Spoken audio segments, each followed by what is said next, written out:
apa kabar? Saya doakan kalian selalu sehat dan bahagia, lancar segala urusan dan rezekinya. Hari ini Senin tanggal 3 Juni 2024, kami mengelilingi Gunung Lawu, mulai perjalanan dari Magetan, Ngawi, Karanganyar, kembali ke Magetan.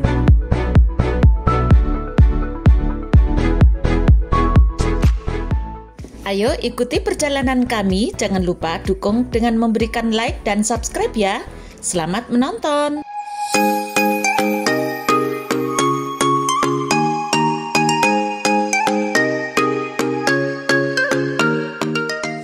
Perjalanan mengelilingi Gunung Lawu, kami mulai dari Lanut Iswahyudi, Maospati.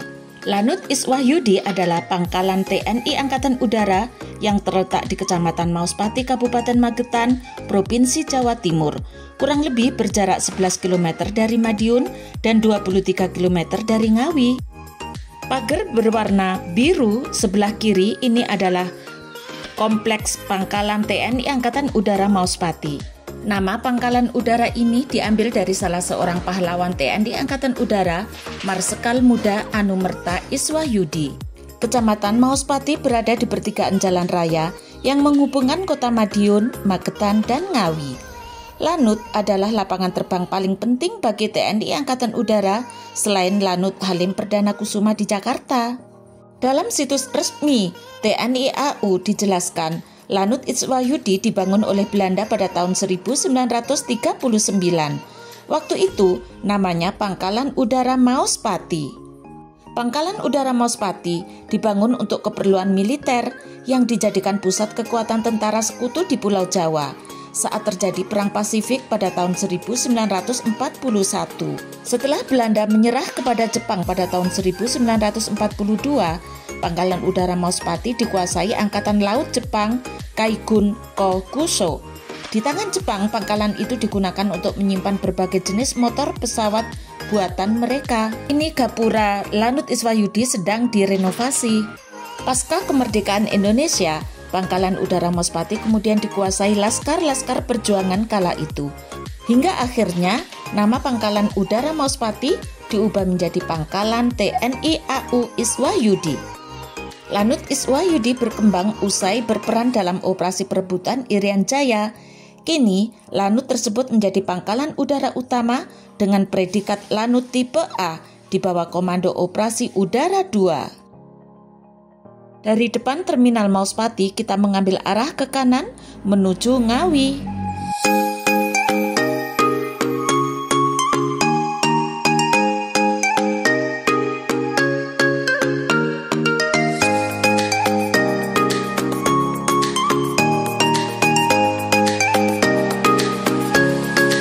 Adalah Jalan Raya Karas Magetan. Di sini ada sebuah desa yang namanya Temboro yang dikenal dengan Kampung Madinah. Sebutan itu muncul karena hampir semua warganya berbusana layaknya masyarakat di Jazirah Arab, yakni kaum pria menggunakan tobe atau gamis panjang semata kaki, sedangkan para wanita kerap menggunakan abaya hitam dengan cadar untuk menutup wajah. Sebutan ini sudah melekat pada desa Temboro sejak tahun 1980-an, yakni sejak desa Temboro memiliki 4 pondok pesantren untuk para santri yang menuntut ilmu agama.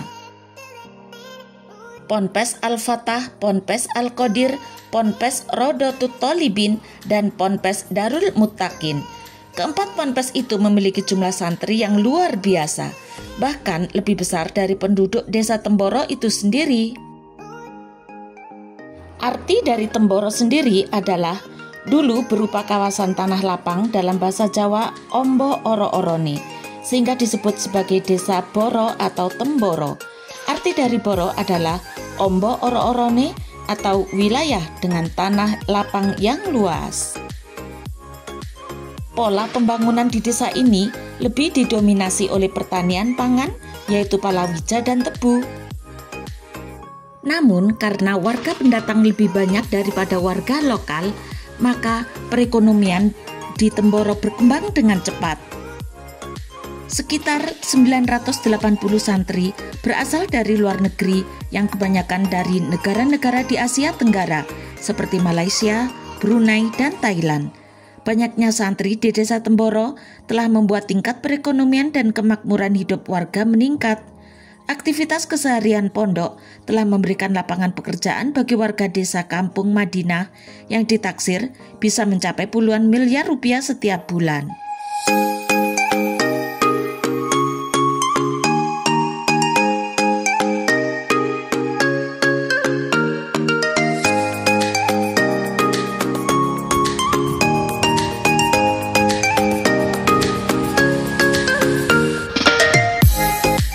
Ini adalah salah satu lumbung padi nasional.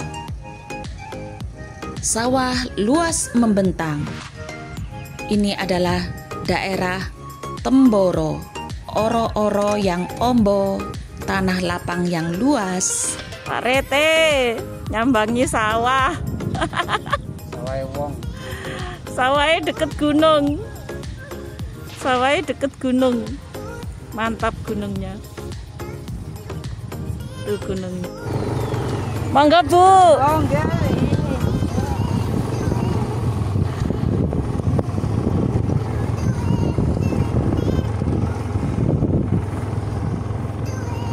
Mangga.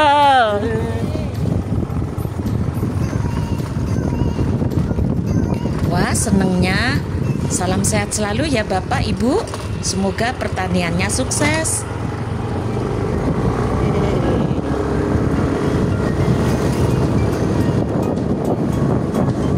Ponpes Temboro mempunyai galeri peninggalan Rasulullah Muhammad SAW dan para sahabatnya. Peninggalan sejarah dan artefak-artefak sejarah Islam dunia ini disimpan dalam galeri Joko Tingkir. Selain itu, di lingkungan pondok setempat juga terdapat lahan untuk pacuan kuda, tempat untuk onta, dan lapangan memanah. Galeri Joko Tingkir di Pondok Pesantren Al-Fatah, Temboro, menyimpan banyak benda bersejarah yang berkaitan dengan Isra Mi'raj. Mulai kiswah atau penutup Ka'bah hingga karpet berbagai ukuran dari Masjid Nabawi dipamerkan di Galeri Joko Tingkir Ponpes Al-Fatah. Perjalanan mengelilingi Gunung Lawu kita lanjutkan ke arah Kendal, Jogorogo, Sine, Ngawi, Jawa Timur. Asal-usul desa Jogorogo berasal dari kata Jogo yang mempunyai arti menjaga jiwa dan kata Rogo berarti badan, jiwa dan raga harus kita jaga.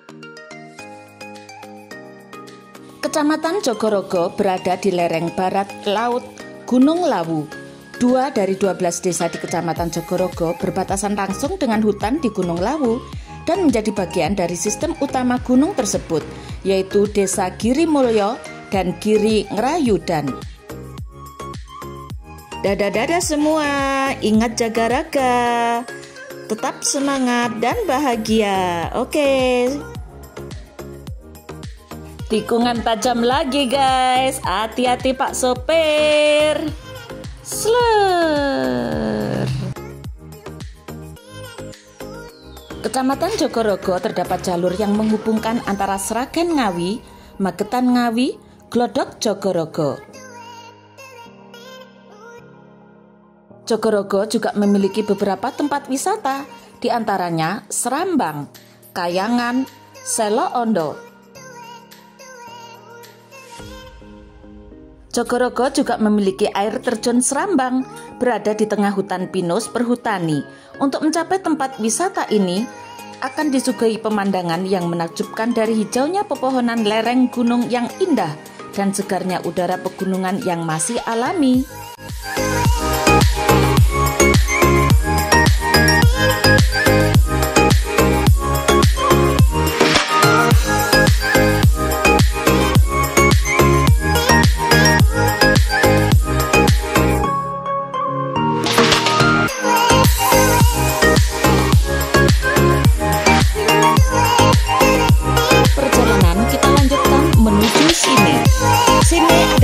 Desa di wilayah Kecamatan Sine, Kabupaten Ngawi, Provinsi Jawa Timur. Desa Sine ditemukan batu prasasti Sine tahun 1381 Saka pada era Majapahit. Kecamatan Sine terletak paling ujung barat daya Kabupaten Ngawi, Provinsi Jawa Timur yang berbatasan langsung dengan Kabupaten Karanganyar, Provinsi Jawa Tengah.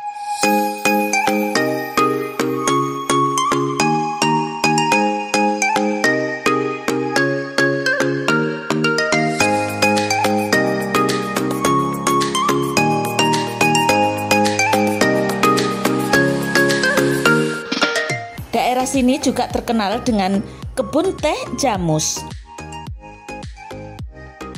Jamus terletak di sebelah utara Gunung Lawu.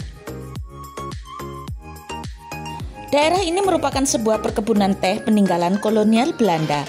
Karena letaknya yang berada di pegunungan, pemandangannya sangat bagus dan fasilitas yang tersedia cukup baik. Jalan transportasi beraspal, ada kolam renang, sumber air lanang, lapangan olahraga, Borobudur Hill, pabrik pengolahan daun teh, dan lainnya. Memasuki kawasan wisata Watu Jonggol, Sine Ngawi. Wisata Watu Jonggol menawarkan pemandangan indah yang sejuk dan menyegarkan. Di sana terdapat tebing bebatuan unik yang menjadi ikon dari objek wisata ini. Selain itu, terdapat juga air terjun dan kolam renang. Beragam fasilitas penunjang pun ada di sana. Ikon tebing bebatuan unik ini bisa menjadi spot foto yang menarik untuk dibagikan ke media sosial. Selain itu, terdapat juga air terjun yang alirannya cukup deras. Tak cukup sampai di situ, ada juga kolam renang yang air kolamnya mengalir terus tanpa kaporit. Tentunya para orang tua tak perlu khawatir jika mengajak buah hati bermain di objek wisata ini. Lokasi Watu Jonggol berada di Desa Pandansari, Kecamatan Sine, Kabupaten Ngawi, Jawa Timur. Objek wisata ini berjarak 45 km dari pusat kota Ngawi. Sine merupakan jalur alternatif Sragen, Mantingan, Gondang, Sine, Ngerambe, Jogorogo, Kendal, Panekan, Magetan, Parang, Sampung, Kauman, Ponorogo, dan seterusnya.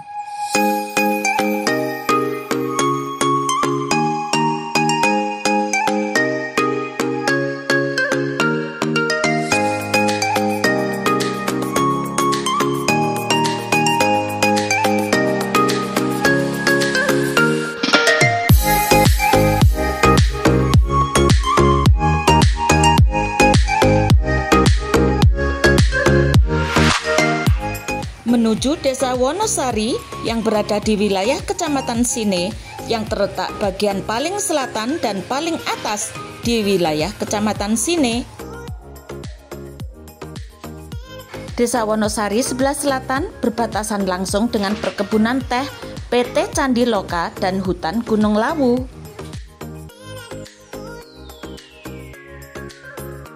Desa Wonosari sebelah barat berbatasan langsung dengan Desa Anggras Manis, Kecamatan Jenawi, Kabupaten Karanganyar, Jawa Tengah. Ini adalah batas Desa Wonosari, Kecamatan Sine, Kabupaten Ngawi, Jawa Timur, dan setelah jembatan ini merupakan Desa Anggras Manis, Kecamatan Jenawi, Kabupaten Karanganyar, Jawa Tengah. Anggras Manis adalah sebuah desa yang terletak di Kecamatan Jenawi, Kabupaten Karanganyar, Jawa Tengah. Desa ini memiliki nama yang unik sehingga banyak orang yang penasaran dengan ceritanya. Masyarakat Anggras Manis percaya desanya berdiri pada hari Selasa Legi. Hal ini tercermin dari nama desa itu sendiri. Selasa dalam budaya Jawa dikenal dengan istilah Anggoro, sedangkan Legi adalah nama pasaran Jawa.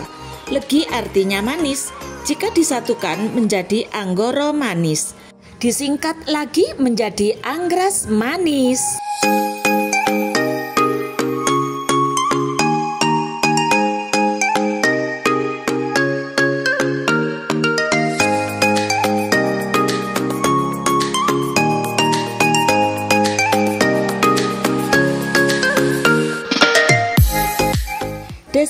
Anggras Manis berada di ujung tenggara Kecamatan Jenawi. Di sisi timur wilayahnya berbatasan langsung dengan Kabupaten Ngawi, Jawa Timur. Sedangkan di sebelah selatan berbatasan Desa Gumeng, Jenawi. Di sebelah barat berbatasan dengan Desa Jenawi, Kecamatan Jenawi, sedangkan di sebelah utara berbatasan dengan Sido Mukti, Jenawi. Potensi dari desa ini adalah penghasil pisang, bahkan masyarakat telah membuat pembibitan pisang secara serentak dimulai dari Desa Tempel. Serta digalakkan produksi makanan olahan dari pisang, seperti dodol pisang, keripik pisang, selai pisang, dan abon dari bonggol pisang. Diharapkan potensi tersebut dapat meningkatkan perekonomian masyarakat setempat dan mampu menarik perhatian masyarakat luas. Masyarakat Anggras Manis juga mulai menggarap lokasi yang berpotensi sebagai objek wisata lainnya, seperti jalur pendakian ke puncak Gunung Lawu via Babar dan air terjun Ringin Jenggot. Lokasi air terjun Ringin Jenggot berada 2 km dari desa Anggras Manis dan ada hal yang menarik di sana, yaitu ditemukan sebuah batu yang memuat tulisan huruf Arab yang maknanya kalau dibaca adalah Alam Karomah. Sedangkan Basecamp Babar merupakan jalur pendakian baru menuju puncak Gunung Lawu yang terletak di Dusun Babar. Terdapat situs petilasan Prabu Brawijaya ketika moksa di awal alur pendakian menuju Gunung Lawu. Situs ini menjadi suguhan paket wisata alam dan religi. Prasasti itu mirip lingga, ke atas 1 km dari lapangan parkir Dusun Babar. Prasasti itu dikaitkan cerita moksa Prabu Brawijaya V, yakni Raja terakhir Majapahit. Beliau dan para pengikutnya lari ke Gunung Lawu untuk menghindari pasukan Raden Patah.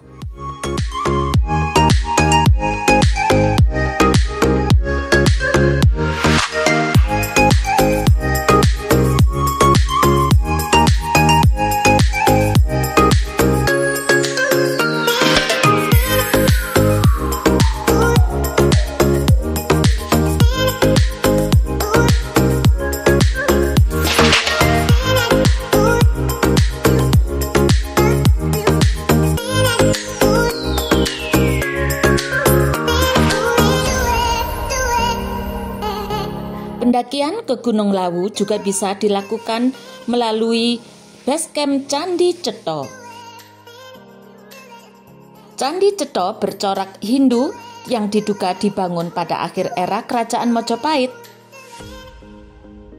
Lokasi Candi Cetha berada di lereng Gunung Lawu pada ketinggian 1496 mdpl dan secara administratif berada di Dusun Cetha, Desa Gumeng, Kecamatan Jenawi, Kabupaten Karanganyar, Jawa Tengah. Candi Cetha berasal dari nama desa tempatnya berdiri, yaitu Desa Cetha, yang dalam bahasa Jawa memiliki arti nampak dengan jelas. Nama tersebut merujuk pada kemampuan siapapun yang dengan jelas bisa melihat panorama alam indah di sekitar desa ini. Candi Cetha pertama kali ditemukan oleh arkeolog Belanda Van de Velles pada tahun 1842. Terdapat 14 teras panjang dengan batuan yang telah ditutupi oleh lumut. Menurut arkeolog, Candi Cetha didirikan oleh Raja Brawijaya V pada tahun 1397 Saka atau 1475 Masehi sebagai tempat pelaksanaan ritual tolak bala dan ruatan. Hal ini terlihat dari tulisan aksara Jawa kuno yang diukir pada relief. Daya tarik Candi Cetha yang pertama digunakan sebagai tempat ibadah, yaitu tempat untuk ritual tolak bala dan ruatan. Keistimewaannya tergambar dari relief yang terpahat di dinding candi menggambarkan dua tokoh utama, Sudamala dan Garudeya, yang mencerminkan semangat manusia untuk mengatasi dan melepaskan diri dari malapetaka. Daya tarik yang kedua, Candi Cetho menjadi jalur pendakian menuju Gunung Lawu. Berkabut. Letaknya yang berada di kaki Gunung Lawu membuat candi Hindu ini menjadi salah satu destinasi wisata yang dilewati oleh pendaki. Perjalanan ke puncak Gunung Lawu melalui Candi Cetho memerlukan waktu sekitar 12 hingga 15 jam, menjadikannya jalur yang paling indah dan mudah dibanding dengan opsi jalur lain. Desa tertinggi.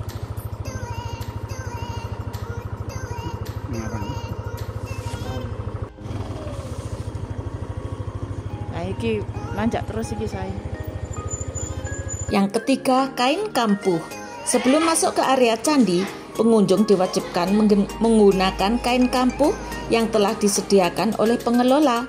Kain kampuh yaitu kain bercorak hitam putih seperti catur dan diikatkan di pinggang. Penggunaan kain ini dimaksudkan sebagai penghormatan karena Candi Cetho hingga saat ini masih aktif dijadikan tempat peribadatan agama Hindu. Keistimewaan Candi Cetho yang keempat merupakan candi yang tertinggi ketiga di Indonesia.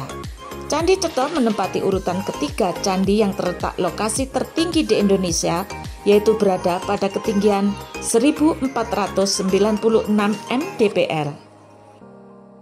Rekor tersebut masih di bawah Candi Dieng dengan ketinggian 2000 mdpl dan Candi Ketek yang berjarak hanya 300 meter dari Candi Cetho dengan ketinggian 1500 mdpl.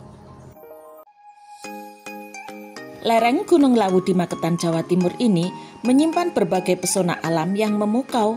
Maka tak heran, Candi Cetho yang berada di lereng Gunung Lawu selalu berselimut dengan kabut. Lihatlah kebun sayur di kanan kiri jalan ini, nampak rapi dengan terasi ring dan berselimut kabut tipis yang sejuk. Ini jalan menuju ke Candi Cetho. Kemagisan dan keagungan Candi Cetho makin terasa karena tempat ini sangat sepi dari keramaian. Berudara sejuk, beraroma dupa, dan secara tiba-tiba candi kerap berselimut dengan kabut.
Nah, ini adalah pintu gerbang menuju ke Candi Cetho. Lihatlah, daerah sekitar Candi Cetho ini selalu tertutup dengan kabut. Sepanjang perjalanan menuju Candi Cetho, mata akan dipuaskan dengan pemandangan indah hamparan perkebunan sayur, kebun teh kemuning, lereng, serta bukit yang indah. Dari puncak Candi Cetho, pengunjung bisa melihat pemandangan jajaran gunung di tanah Jawa seperti Gunung Merapi, Merbabu, Lawu, Sindoro, dan Sumbing. Tak heran jika Candi Cetho dijuluki sebagai pintu gerbang langit. Perjalanan mengelilingi Gunung Lawu masih akan kami lanjutkan dari Candi Cetho menuju kebun teh kemuning. Semoga video ini bermanfaat. Terima kasih yang sudah mendukung dengan like-nya. Sampai jumpa pada video berikutnya.